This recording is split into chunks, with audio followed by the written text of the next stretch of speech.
Esta semana estuve en un evento de la Convención Bautista. Estuvimos jueves, viernes y sábado, y la gente de por allá, pastores, amigos de la iglesia, les mandan saludos. Tenía que traerlos, cumplir con el cometido, y principalmente Moisés Valdés, el coordinador de misiones acá en la zona de Georgia, les manda sus saludos. Si usted lo conoce, pues acéptelos; si no, pues también acéptelos. ¿Verdad? Hoy vamos a predicar en conjunto. No, mentira. Hoy vamos a estar hablando acerca de nuestro tercer tema, acerca de la familia, como hemos estado hablando hace 2 semanas. Y si recuerdan, la primera semana estuvimos hablando acerca de el propósito que tiene Dios en la familia. ¿Cómo le ha ido en la familia? No sé, se lo pregunto. ¿Cómo le ha ido con su familia y estos que hemos estado estudiando? Y la segunda parte que estuvimos la semana pasada conversando fue acerca de los roles, de las responsabilidades que tenemos dentro de la familia. Hoy vamos a estar hablando de un tema buenísimo, pero al mismo tiempo un poco complicado. Yo les conté la semana pasada que hoy vamos a estar hablando acerca de cómo resolver los conflictos dentro de la familia, porque es una de las cosas que siempre van a estar presentes. De hecho, antes de venir acá a Estados Unidos, noviembre del año pasado creo que fue, estuve allá en Costa Rica en unas conferencias de liderazgo que imparte la iglesia de Willow Creek, Liderazgo 360. Y uno de los expositores que estuvo ahí fue William Ury. Él es el cofundador en la Universidad de Harvard del programa de negociación y resolución de conflictos, y además de eso trabajó mucho en conjunto con el expresidente Jimmy Carter, y estableció la red internacional de negociación, la de acá en Estados Unidos. Y él fue uno de los expositores, y él, dentro de su exposición, decía: la habilidad de negociar, la habilidad de negociación es algo que cada persona tiene que desarrollar como un estilo de vida. ¿Por qué? Porque más de un cuarto del tiempo, de nuestro tiempo,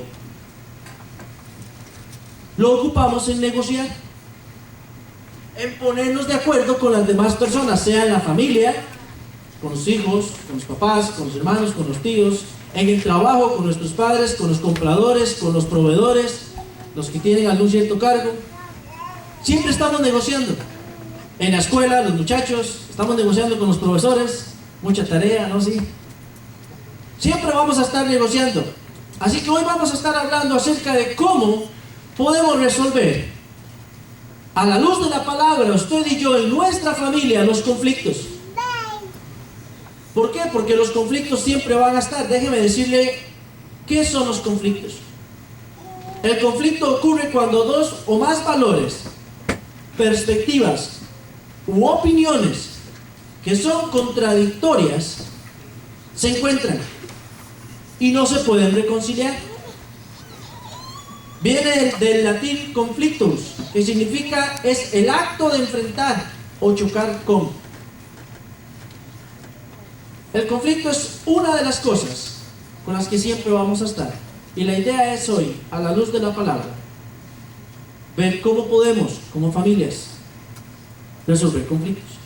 Así que acompáñame en oración para que Dios sea el que hable con nosotros. Señor, en esta mañana venimos delante de ti, abriendo nuestra mente y nuestro corazón y pidiendo que tu palabra salga refrescante, nos confronte, nos anime, nos exhorte y nos guíe a tomar decisiones concretas por medio de tu Espíritu Santo. A ti sea la gloria y la honra esta mañana, y todo esto lo ponemos en tus manos en el nombre de Cristo Jesús. Amén. Antes de ir a la palabra, déjeme decirle algo de los conflictos. El conflicto es una cuestión inevitable. ¿Por qué? Porque es natural, lo necesitamos, siempre va a existir, porque siempre estamos en constante relación con las personas. El conflicto se desarrolla porque estamos en plena convivencia con la gente. Lastimosamente, el conflicto se torna destructivo. Primero, porque no sabemos cómo manejarlo. Cuando se presentan los problemas o las situaciones, no sabemos qué hacer. Y además de eso, a veces le damos más atención a la situación, al conflicto o a lo que yo pienso, que a la persona que tenemos enfrente, aún sea nuestra esposa, nuestro esposo, nuestros hijos. A veces le ponemos más atención en que queremos ganar o que nuestro pensamiento es el correcto, que a la persona que está enfrente, sea familiar o sea quien sea. Hoy vamos a ir a 4, rápidamente, vamos a ver 4 historias de la Biblia, donde hay conflictos y cómo es que Dios interviene. Primero, para solucionar los conflictos, y segundo, para que nosotros aprendamos de ellos. Y el primero, vaya conmigo por favor a Génesis capítulo 13.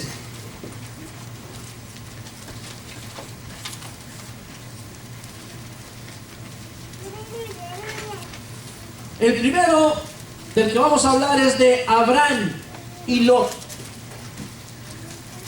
Así que en Génesis capítulo 13, cuando lo tenga, dígame amén, por favor. Voy a leer para ustedes del verso 1 al verso 7. Siga ahí conmigo, dice: subió pues Abraham de Egipto hacia el Negev, él y su mujer, con todo lo que tenían, y con él Lot.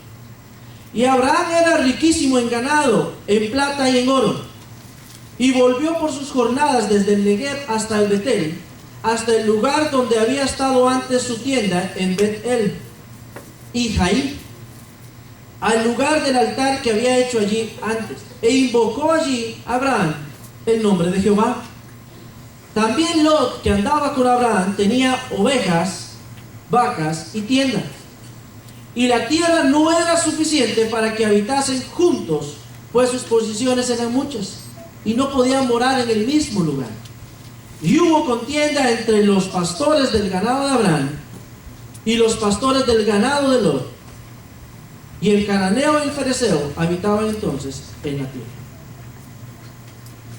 Lo primero que vemos acá es que hay una relación entre tío y sobrino.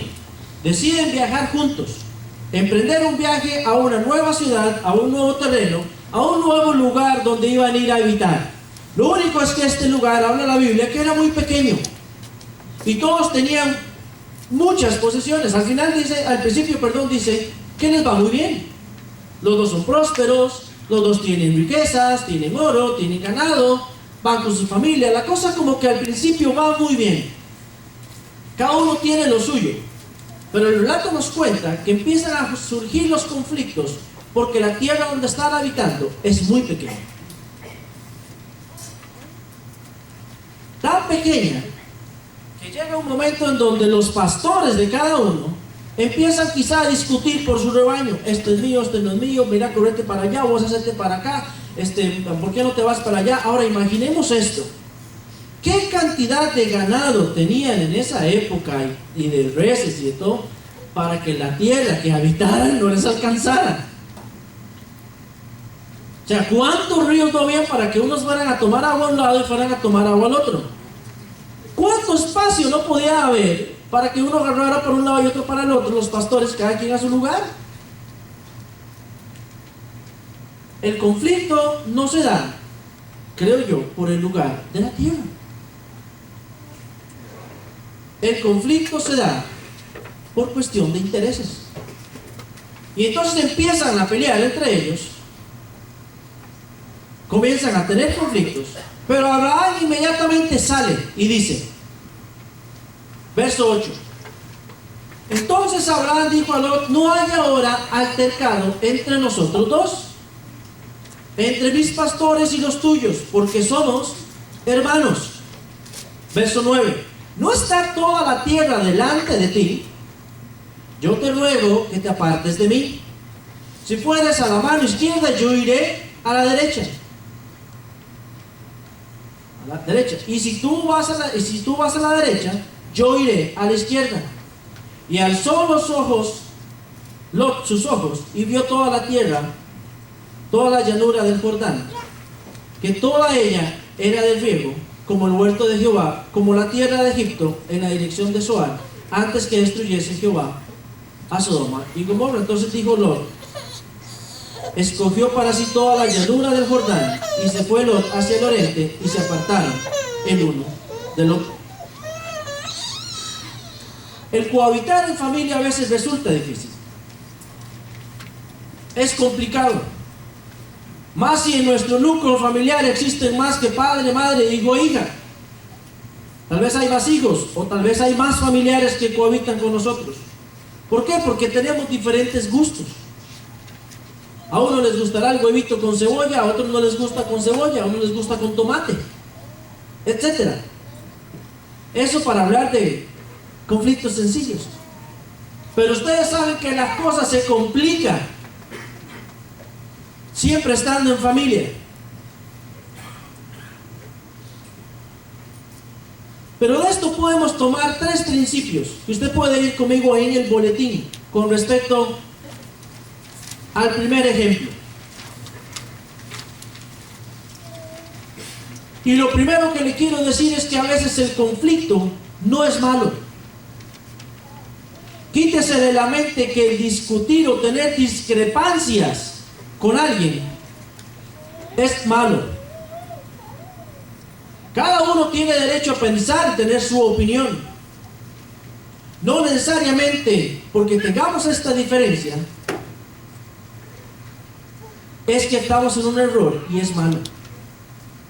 A veces el conflicto, para lo que Dios lo usa, es para una ocasión en la cual usted y yo podemos crecer, podemos madurar, sacar lo mejor de nosotros, aprovechar y hacer los cambios necesarios que se beneficien para ambas partes.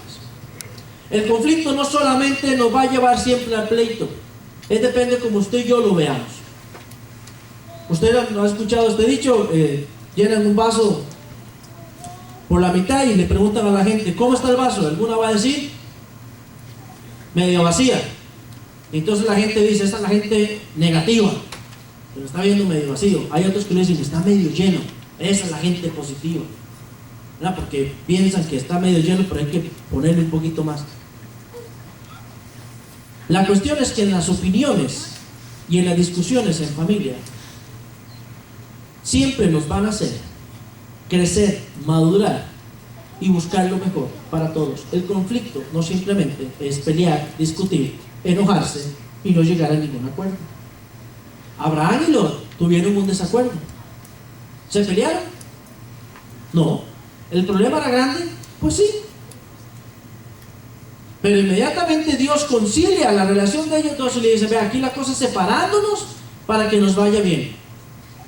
¿Acaso hubo pleito? ¿Acaso hubo gritazón? ¿Acaso hubo muertes, etcétera? A veces los conflictos nos hacen crecer y madurar. Pero al mismo tiempo de este ejemplo también podemos aprender el punto número 2. ¿Cuál es? No dejemos pasar mucho el tiempo cuando existe un conflicto.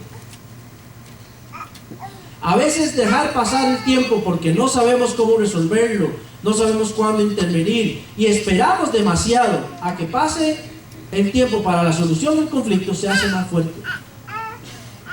Empiezan a haber más rencillas. Ahí sí empezamos a discutir y a pelear. La Biblia nos narra que entre Abraham y Lot, cuando hubo un conflicto, inmediatamente Lot se paró y dijo, hagamos una cosita, antes de que haya pleito entre los dos, usted va a decir para la derecha y yo para la izquierda, y seguimos siendo amigos. Eran tío y sobrino. Cuando existe un conflicto, no todos los conflictos son malos, pero cuando existe un conflicto, lo primero que tenemos que tener claros es que no hay que dejar pasar mucho tiempo para solucionarlo, porque esto empieza a ser mella, empieza a ser hueco, empieza a ser corroncha, y es cuando empiezan los problemas. Y la tercera cosa que les quiero decir con respecto a este ejemplo es que la persona que tenemos enfrente es más importante que el mismo conflicto. Como les decía ahora, muchas veces nosotros nos vamos enfocando a las circunstancias, a lo que sucede, a lo que está pasando, y nos olvidamos de la persona que está al frente. Entonces a veces decimos, hacemos y practicamos cosas que la hieren, porque nos olvidamos con quién estamos enfrente. y nos preocupa más nuestro punto de vista. A Abraham no le interesó si él tenía más o él tenía menos.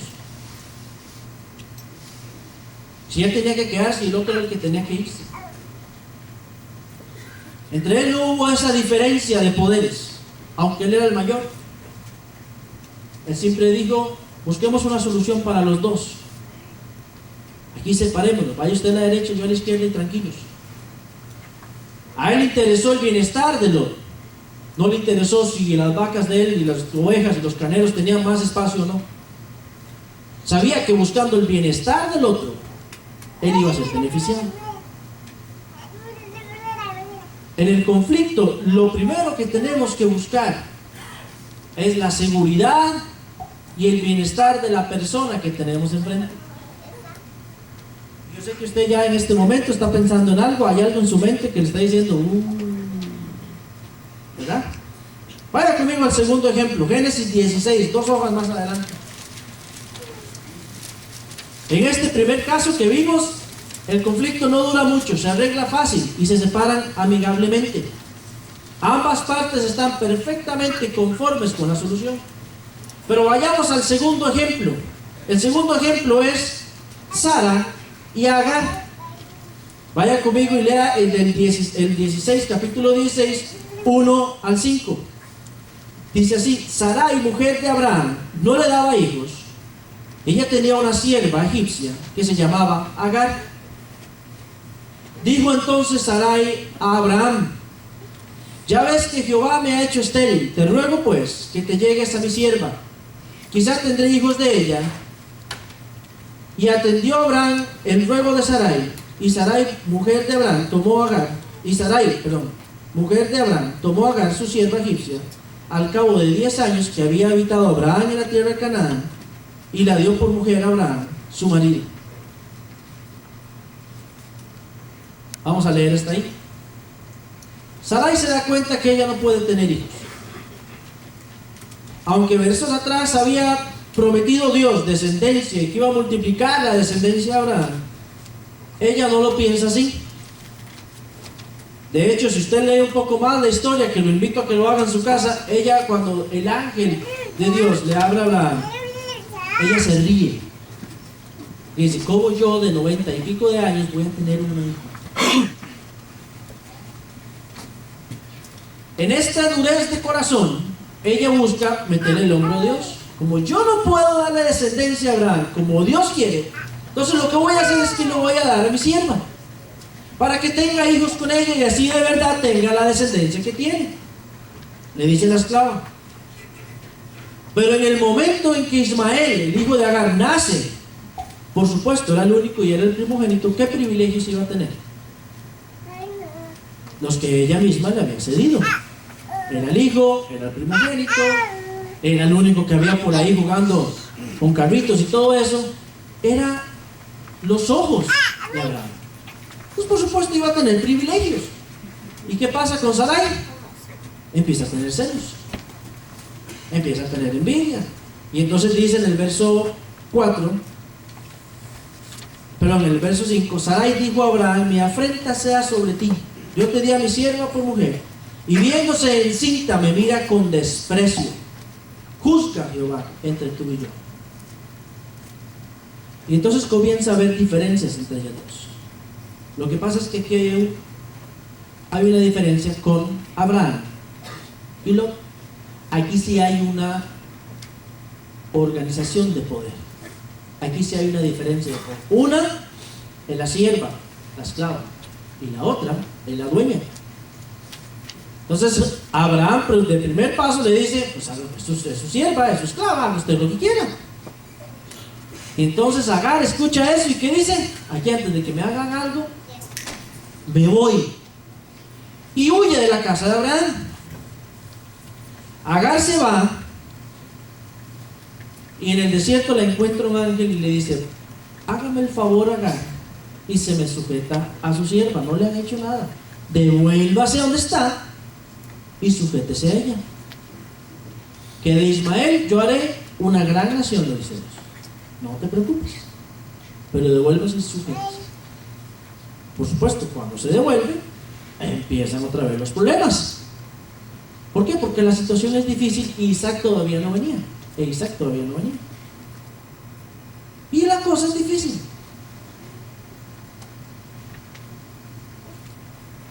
Al final tiene que intervenir Abraham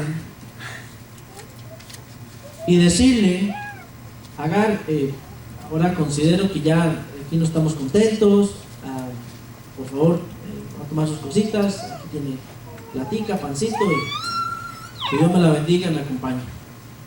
Y al final tiene que haber una separación entre Sarai y Agar. Ese problema termina resolviéndose en el verso 21. A veces nosotros como familia queremos ayudarle a Dios en nuestras decisiones. A veces en nuestras relaciones queremos ayudarle a Dios así como Sarai quiso hacer.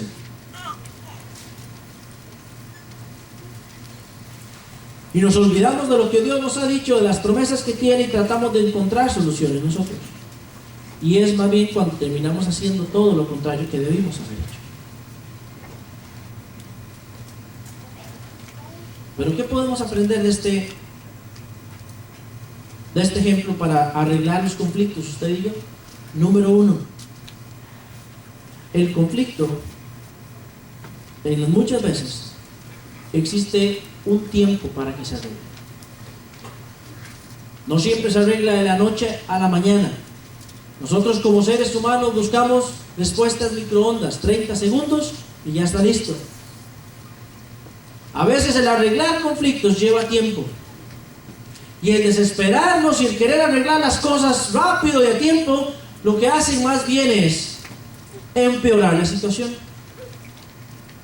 Pasó muchísimo tiempo en el que Agar y Sarai tuvieron que resolver su problema y al final terminaron separados.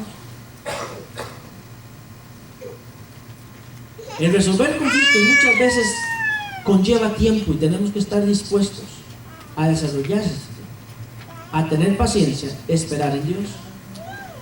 Dios tenía el control de Agar. Sí, le prometió eso. Dios tenía control de cuando iba a venir Isaac. Sí, porque era el que le había prometido. Dios está al control de todo. En los conflictos no se desespere, tenga paciencia. A veces hay que dejar que pase el tiempo y hasta, ¿por qué no?, tener un poco de separación para desahogarse, para desestresarse, para olvidar estas ideas que van a destruir a la otra persona y poder hablar con tranquilidad. Agar se tomó un tiempito, se fue al desierto, aunque el Señor la devolvió, pero por lo menos no hizo ninguna otra tontera y el Señor calmó su mente. A veces los conflictos necesitamos tomar un tiempo para que el Señor nos hable y nos diga qué hacer. A veces no, yo creo que siempre. La segunda cosa es que aquí podemos ver un abuso por parte de la jefa, de la dueña. En el conflicto a veces existen desigualdades. Por ejemplo, cuando hablamos con nuestro jefe o cuando hablamos con los papás, hijos, ellos tienen una autoridad. Y a veces, no sé si ustedes decían igual que yo, pero a veces es porque yo soy su papá. Pero porque yo soy su papá. A mí me lo dijeron muchas veces. Pero mamá, es que yo soy su mamá. Listo. No hay más. Y ellos hacen uso de su autoridad. Lo que pasa es que cuando hay un abuso de autoridad en el conflicto, tanto la persona que maneja ese uso o es abusadora, tiene que entender y buscar delante de Dios lo que está haciendo y bajar un poquito. Y la persona que está siendo abusada en el conflicto tiene que entender también que no se tiene que dejar, que ambas partes tienen que ceder para poder llegar a una respuesta concreta. Claro, esto solo lo hace el Señor. ¿Por qué? Porque ese es el otro principio que podemos entender de esta. Véalo ahí conmigo. Existen conflictos que solo se resuelven con terceras personas que juegan un papel de árbitro o de intermediación. ¿Cierto o no? A veces hay que llamar a papá, porque hija y mamá tienen un conflicto y papá es el que nos puede ayudar, es el que va a dar la última palabra, ¿cierto? A veces necesitamos de él, ¿o no? Los veo muy callados hoy. Y a veces esa tercera persona es Dios. Por ejemplo, para los matrimonios. Dios es el único que tiene respuesta a nuestros conflictos. Y como lo hemos hablado, si Él no viene a ser esa tercera persona, a jugar de árbitro, quizás no podamos resolverlo. Vamos al tercer ejemplo. Vaya conmigo a Génesis 31. ¿Está conmigo? ¿Sí? Bueno. Génesis 31, voy a leerles del 1 al 4. Aquí el ejemplo es de Jacob y Labán. Creo que todos conocemos esta historia, si no yo ahorita se la recuerdo, para no leer todos los capítulos. Yo sí le recomiendo en su casa, lea estas historias, son buenas.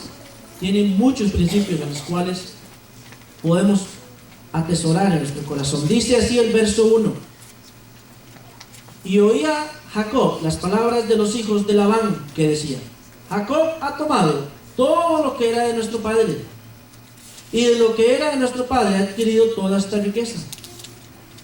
Verso 2: mira también Jacob el semblante de Labán, y veía que no miraba también, Jacob el semblante de Labán, y veía que no era para con él como había sido antes. También Jehová dijo a Jacob: vuélvete a la tierra de tus padres y a tu parentela, y yo estaré contigo. Envió pues Jacob y llamó a Raquel y a Lea al campo donde estaban sus ovejas, y les dijo: veo que el semblante de vuestro padre no es para conmigo como era antes, mas el Dios de mi padre ha estado conmigo. ¿Qué es lo que pasa aquí? Voy a retroceder un montón antes. Jacob escapa de Esaú, su hermano, porque Esaú era el mayor y él le roba la primogenitura. La bendición de ser el primogénito, el primero de la familia, se la roba. Entonces el hermano dice: vas a ver, y empieza a perseguirlo, ¿verdad?, para darle su pescozón. Y entonces Jacob huye. Y entonces cuando va a huir, sus padres le dicen: hágame el favor, vaya y corra, pero huya y escóndase en la tierra de Labán, que es pariente nuestros, y ahí encuentre mujer para usted. Cuando Jacob llega, ve a aquella Raquel, bien fea, la condenada, y entonces inmediatamente se enamora de ella y le dice: déjame trabajar para ti por Raquel. Y trabaja, y le dice: está bien, trabaje 7 años por Raquel. ¿Cuál es la historia? Lo que pasa es que al final de los 7 años, aquí le dan, porque era costumbre no dar la mayor primero antes de la menor. Era una afrenta para la mayor dar primero en casamiento a la menor. Y entonces le reclama y le dice: pero ¿cómo? Pero si yo trabajé por Raquel. No, trabajéme 7 años más, le dice. Y entonces me trabaja 7 años y le voy a Raquel, pero primero le tengo que dar a Lea. Primero hay un engaño, ya empieza la relación malísima.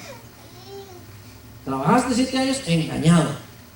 Pero bueno, el hombre se dispone a trabajar 7 años más y le dan también a Raquel por esposa. En aquel momento no era mal visto tener 2, 1, 2, 3 esposas, ¿verdad? Era parte de la costumbre. Él trabaja 7 años para cada una, a las 2 le da hijos, a las siervas de él le da hijos, y ahí es donde encontramos nosotros que vienen las 12 tribus de Israel, ¿cierto?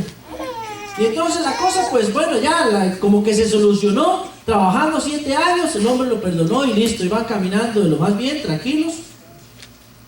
Pero llega un momento, en el verso 31, en donde él se siente más o menos mal, como que algo está pasando.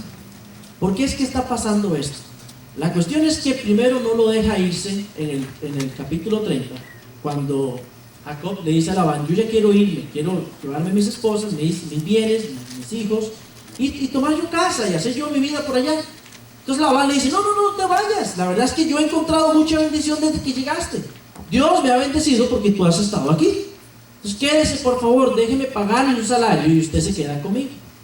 Y entonces le dice, ok, está bien, mi salario va a ser que hoy en la tarde vamos a separar todas las vaquitas, todos los carneros, todas las ovejas que están manchadas para mí, y las que son de un solo color van para usted.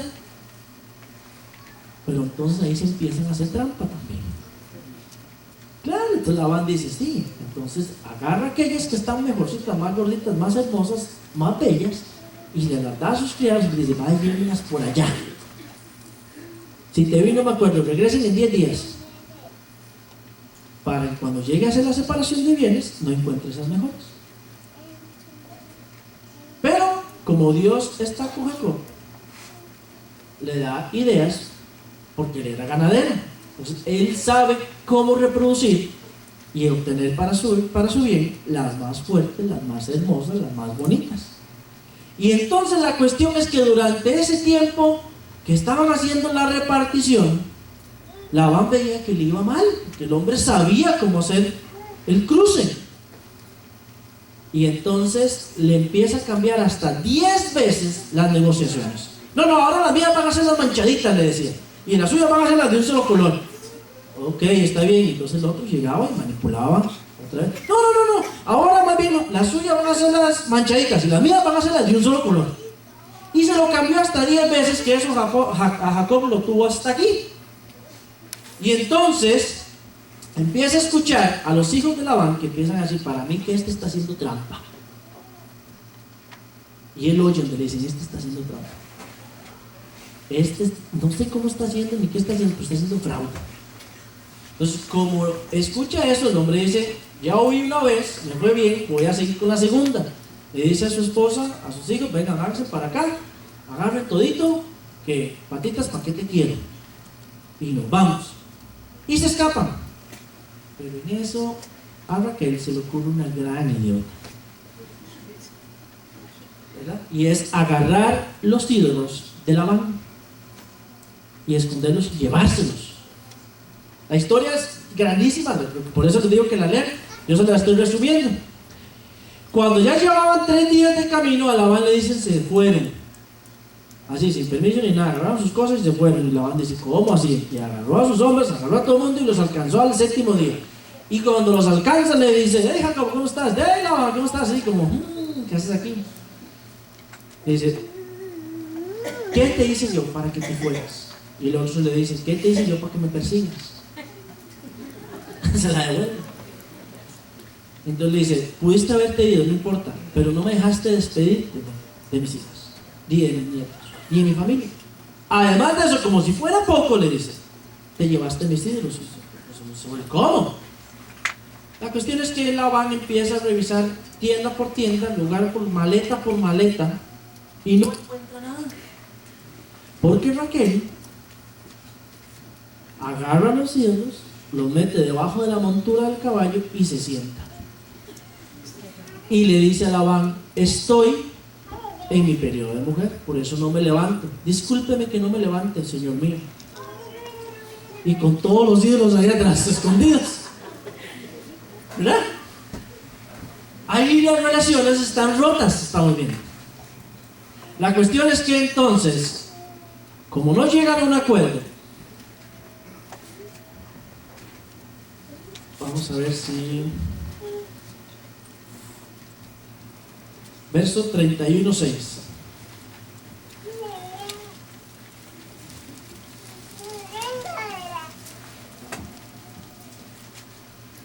Vosotros sabéis que con todas mis fuerzas he servido a vuestro padre, y vuestro padre me ha engañado y me ha cambiado el salario 10 veces, pero Dios no lo ha permitido que me hiciese mal. Ahí vemos el descontento de Jacob. Entonces él se fue. Aquí en el verso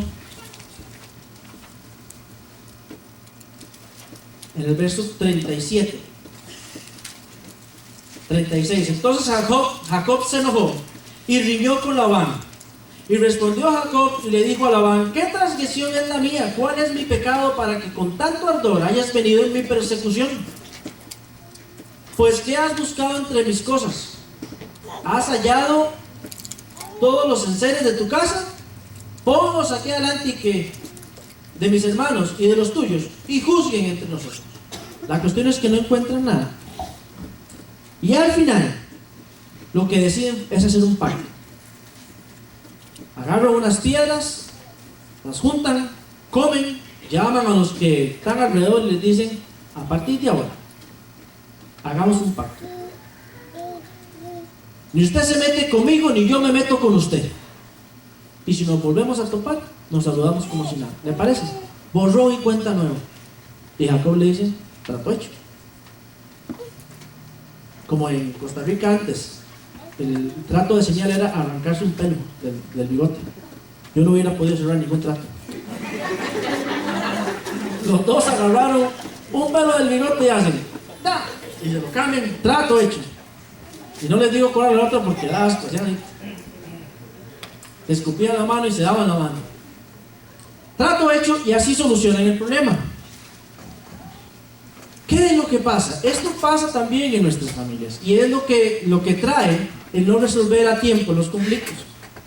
Desde la primera vez que Jacob fue engañado, ahí la ruptura empieza a darse. Hay desconfianza. El otro desconfía que le está robando. El otro desconfía que le hace trampa. La mujer, como ama mucho a su esposo, entonces le empieza a robar a su papá y le miente que no se llevó nada. Entonces empieza a hacerse la cadena de conflictos más grande. Entonces, ¿qué principios podemos agarrar de esto? Número 1, los conflictos serán por la falta de comunicación en el hogar. Aprenda a comunicar sus sentimientos, sus emociones, tal y como usted los tiene. En los primeros años de casados, Paula me decía: ¿y qué es que yo no le puedo decir lo que pienso? Y pues sí. ¿Por qué no? ¿Sí? Porque yo le decía: no, es que vamos a hacer esto y punto, se acabó. Y entonces me dice: ¿qué es que no le puedo decir lo que pienso? Pues sí. Aprenda a comunicar sus sentimientos, sus emociones, para el matrimonio, para los hijos, para los padres. Aprenda a decir cómo se siente. Yo delante de esto, yo me siento mal. O delante de esto me siento bien. Me gustaría que ejecutaras esto en vez de hacer esto. ¿Qué te parece? Aprenda a comunicarse, aprenda a hablar y aprenda a escuchar. Hay psicólogos y teorías que hablan que la comunicación es un arte. Norman Wright, en su libro de comunicación, habla que la comunicación es un arte, que hay que saber escuchar y saber decir las palabras correctas. Y eso solo se desarrolla en la práctica. La segunda cosa que podemos aprender de esto es que algunas veces hay que ponerse de acuerdo estipulando un pacto, reconociendo un pacto. Y por qué no tener a testigos enfrente. ¿A quién pone usted dentro del pacto del matrimonio cuando usted va a firmar? A sus amigos, ¿cierto? Los llama de testigos y hasta ellos firman en el papel. Y ahí tenemos Pablo y yo guardados. El día que nos casamos, los dos firmamos y nuestros amigos firmaron. Ella escogió una amiga y yo escojo un amigo, y los dos firmamos ante testigos. ¿Por qué? Porque ellos reconocen, primero, que ninguno de los dos es casado, y segundo, que los dos podemos cohabitar. Buscan el beneficio nuestro. Hay amigos que buscan nuestro beneficio y pueden jugar el papel de árbitros en nuestras vidas. Vaya conmigo al último ejemplo porque tengo que ir terminando. Vamos a seguir con Jacob, capítulo 33 de Génesis, versos 1 al 4.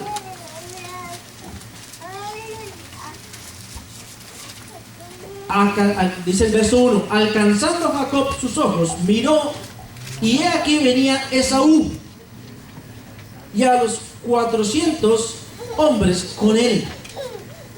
Entonces repartió él los niños entre Lea y Raquel y las dos siervas, y puso las siervas y sus niños delante luego Lea y sus niños, y a Raquel y a José los últimos. Y él se puso delante de ellos y se inclinó a la tierra 7 veces hasta que llegó su hermano. ¿Qué es lo que pasaba aquí? Ya les conté la historia. 2 hermanos. Uno había tenido que huir de otro porque le había robado su primogenitura, su bendición, su lugar en la familia. Lo que le tocaba de ahora en adelante vivir para toda la eternidad, le la robó por un plato, dicen, de lentejas, pero no sé qué semillas usaban en aquel momento. Engañó a su padre. Entonces tuvo que correr porque su hermano se quería vengar. Pasan un montón de cosas, cada quien tiene hijos, familia, etc. Y Dios le dice: es hora de que regreses a tu casa. Y le dice: está bien. Pero cuando van de camino a casa, manda a sus siervos y le dice: vaya, díganle a mi hermano que voy para allá. Y está bien, sí señor. Y cuando vienen: señor, le traemos noticias. Sí, ¿cuáles son? ¿Son buenas? No sé, viene él con 400 hombres en contra de nosotros. Mi hija. Por supuesto. También, por supuesto.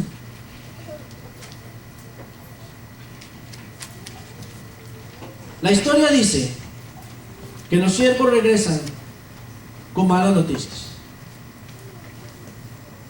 Y él, del miedo, divide a su familia en 2. A uno los pone por allá, a otro los pone por acá, y dice: si mi hermano viene contra mí, que venga contra unos y los otros puedan huir. Oiga la mentalidad de Jacob. El miedo divide a su familia en 2. Y luego en el verso 32 del 9 al 12 nos habla que él oró delante de Dios y le dijo: tenemos que hablar, yo necesito que me apadrines, que me cuides. Esa misma noche manda regalos a su hermano y los manda en 2 grupos. Manda primero unas ovejitas y unos cabreritos y le dice: toma, y que va para allá. Luego vayan ustedes, el segundo grupo, para allá, y díganle a mi hermano que yo voy de tercero, ¿verdad?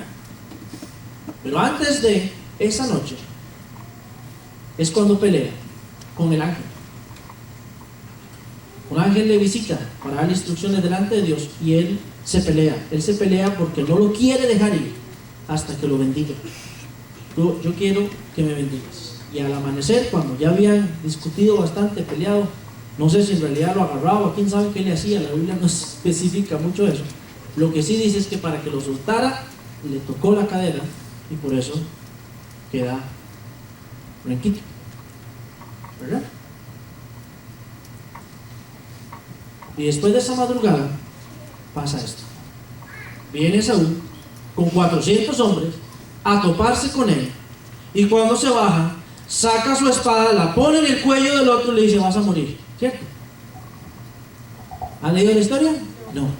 Dice que se baja, no piensa nada, va corriendo y abraza a su hermano en señal de perdón. Ahora, ¿qué podemos aprender de esto? En el conflicto es necesario saber cuándo cometemos errores nosotros y cuándo lo comete la otra persona. Hay que ser humildes. Jacob fue humilde, le mandó regalos, se humilló, oró al Señor, le dijo: por favor, Señor, bendíceme. Y se hincó delante del que al que le había cometido la falta, en señal de: perdóneme. Nosotros en los conflictos debemos de tener la responsabilidad de entender que hemos fallado, si somos los que hemos fallado. Número 2, tenemos que aprender a pedir perdón, y eso no lo voy a extender hoy porque lo vamos a ver la próxima semana. Tenemos que tener la habilidad, usted y yo, saber pedir perdón y saber perdonar. Y número 3, saber que Dios siempre está en el centro de todo, y Dios es el que primero nos tiene que cambiar, como cambió Jacob, antes de cualquier conflicto. Esa debe ser nuestra oración. Santiago 3:17 dice: la sabiduría que desciende del cielo es ante todo pura, además pacífica, bondadosa, dócil, llena de compasión y de buenos frutos. Es imparcial y sincera.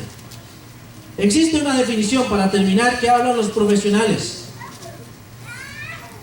en la cual usted y yo podemos llegar a conciliar los conflictos. Pero tenemos que aprender que en este triángulo, siempre los conflictos pueden haber una relación de ganar y perder. O sea, uno gana y el otro pierde. Pero esto no es bíblico. Vaya conmigo rápidamente a Romanos 12:3.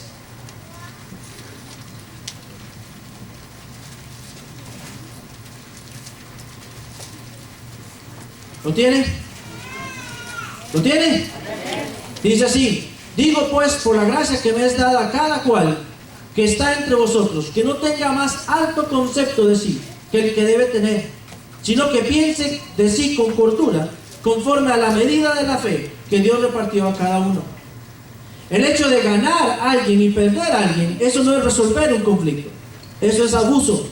Eso es tener o creerse más que esa persona.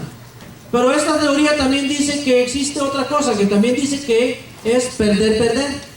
O sea, ni usted gana ni yo gano. ¿Qué significa eso? Que vamos a terminar peleados. Y dice Romanos 12:18. Denle vuelta a la página. No, ahí mismo. Si es posible, en cuanto dependa de vosotros, estad en paz los unos con los otros. La teoría esta habla de que no es ganar y perder, ni que es perder, sino que lo que buscamos usted y yo es ganar. Que aunque mi esposa piense A y yo piense C, entre los dos llegar a buscar una solución y encontrar una solución C, en donde los dos vamos a ganar. Porque nos amamos, porque nos respetamos, porque queremos estar en paz, vivir nuestro matrimonio feliz. Y es por eso que nos preocupa más la persona que el conflicto.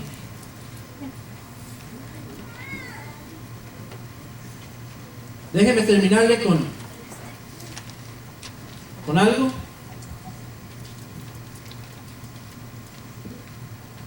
De William Ury, el que les hablé al principio. Él es profesional en la resolución de conflictos, en la negociación. Entonces cuenta el testimonio una vez que lo invitaron a Venezuela. 1 millón de venezolanos querían a Chávez, a Hugo Chávez, y el otro no lo querían. Y a él lo invitaron en el tiempo en que Jimmy Carter estaba de presidente, para ayudarle en el conflicto allá. Imagínense en el nivel de relación y de conflictos que él manejaba. Dice que lo invitaron, y entonces que en la noche llegó,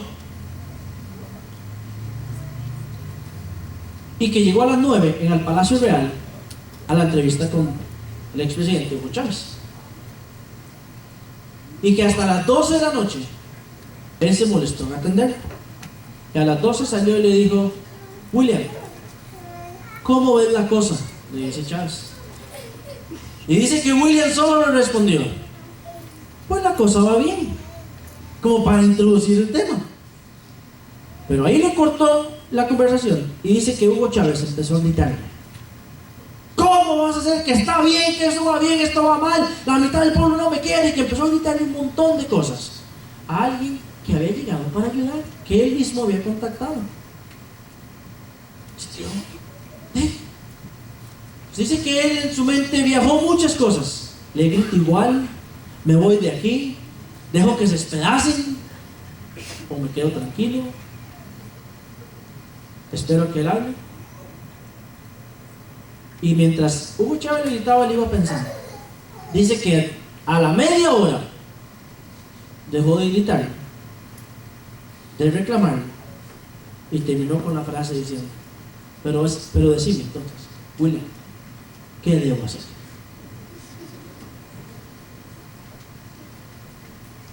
Lo que pasa es que en nuestra primera reacción ante los conflictos es la que va a llevarnos a las siguientes etapas del conflicto. Aprendamos a tener la paz del Señor en nosotros, y a preguntarle a Dios antes de responder o de hablar. Dice William Ury, este señor que les digo, que el mayor enemigo de los conflictos somos nosotros mismos.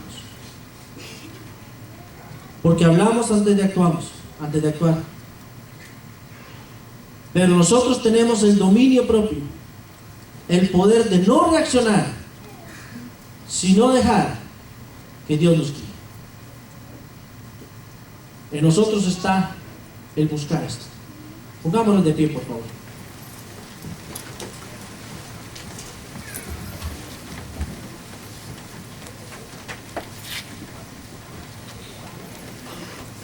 Ahí con sus ojos cerrados, no, solo quiero tomarle un minuto más. Quizá 2. Yo no sé si usted está teniendo conflictos en su familia o no. Si usted ha tenido y no se han resuelto, quizá vienen arrastrando alguna situación, pero yo quiero llamar su atención hoy a lo que el Señor le está pidiendo. Es a que usted sea sabio.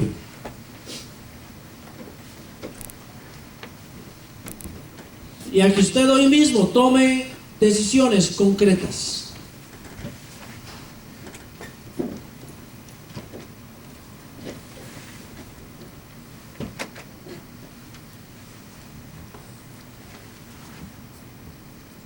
No he sido yo hoy el que ha estado conversando acerca de esto porque usted tiene que hacer algo en su casa, quizá.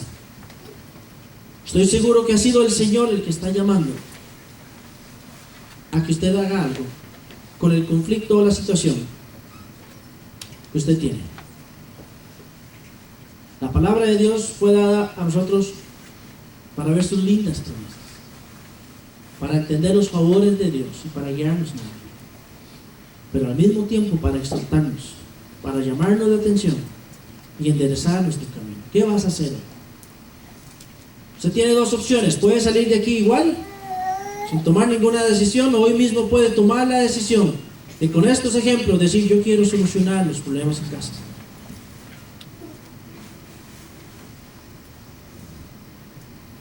Es suya la decisión.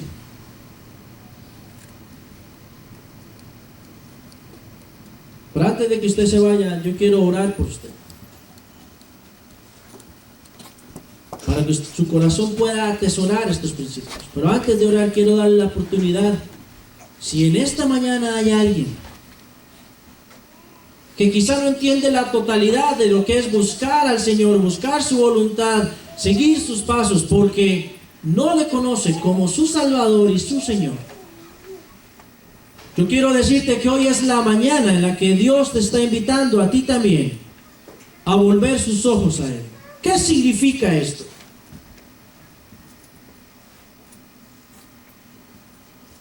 Significa que tú ahorita estás separado de Dios por el pecado. Y algunas de estas cosas no las podemos